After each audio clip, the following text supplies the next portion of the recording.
Hello, boys and girls, and happy Monday. We are going to be learning this week about characters and settings in a story. The character in the story you might remember from kindergarten, and you might remember setting too. So we're going to talk about those this week from a book that we've already read. So give me your best Superman pose, put your hands on your hips, and repeat after me. I can identify the characters and setting in a story. Very good job. So you just told me that you could identify characters and settings in a story today. So let's work on that. We're going to start with asking, what is a character? And if you remember from kindergarten, the character is a person or people in the story. So I have a picture of the book Chrysanthemum here, and we read that last week. And the character in the book Chrysanthemum is the girl Chrysanthemum. And you will see here, right here on the front page. Now, what is a setting, you might think? If you remember from kindergarten, you might say that the setting is where the story happens, and that is exactly correct. You might be thinking, well, when we read the book Chrysanthemum, there was more than one character, and that is true. So if you were to be asked, can there be more than one character in a story? I would be sure to answer in a complete sentence by saying, yes, there can be more than one character in a story. And right here, you may see Chrysanthemum in her yellow dress, but then you might also see Victoria and some other of her friends from school. And they are all, in fact, characters. You might also ask, Miss Reitzel, can there be more than one setting in a story?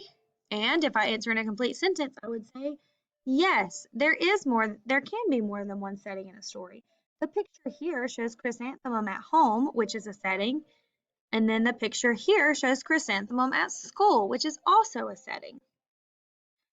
Today, we are going to read a new book called Stand Tall, Molly Lou Mellon, and then talk about the characters and setting in that book. Stand Tall, Molly Lou Mellon.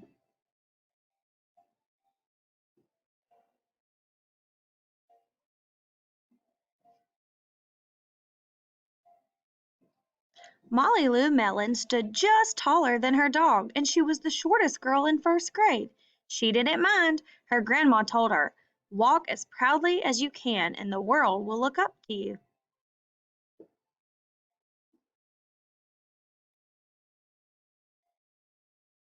So she did.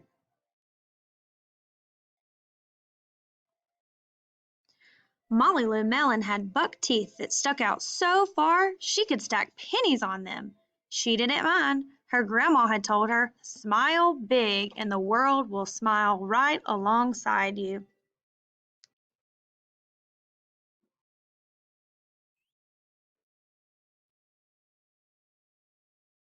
So she did.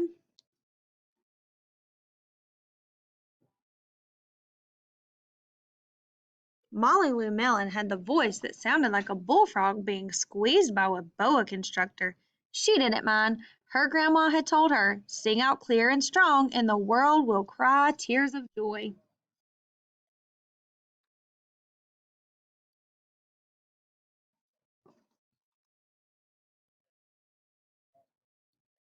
So she did.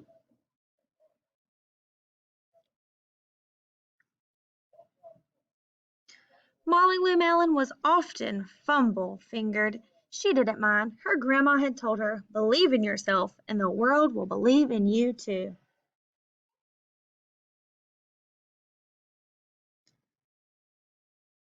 So she did.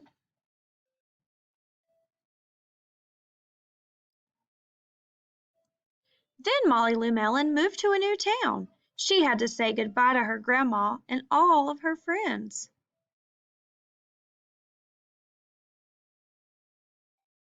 And she had to start a new school. On the first day of school, Ronald Durkin caught her Shrimpo in gym class. When the game started, Molly Lou Mellon caught the football, ran under the legs of Ronald Durkin, and scored a touchdown. And all the children thought, "Wow, she's good." And Ronald Durkin felt very foolish.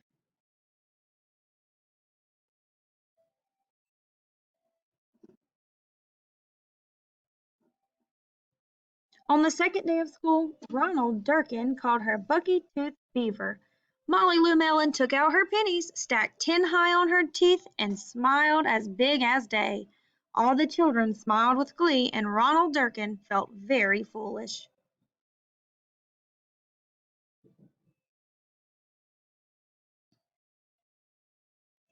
On the third day of school, Ronald Durkin said, "You look like a sick duck. Honk, honk." Molly Lou Mellon sang out, "Quack," so clear and strong it made Ronald Durkin somersault backwards, hit his head, and he had to go to the nurse. All the children cried with joy to be free of Ronald Durkin for the rest of the afternoon, and Ronald Durkin felt very foolish.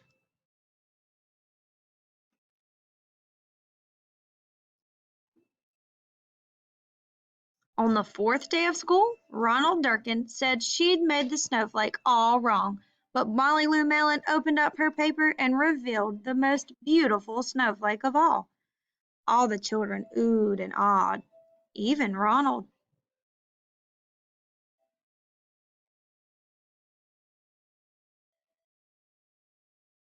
On the fifth day of school, Ronald Durkin brought Molly Lou Mellon a stacking penny for her tooth and smiled at her.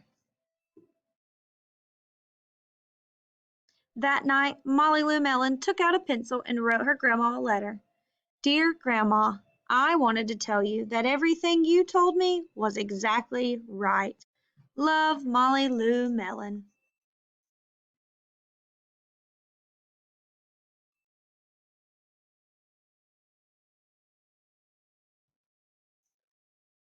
The end.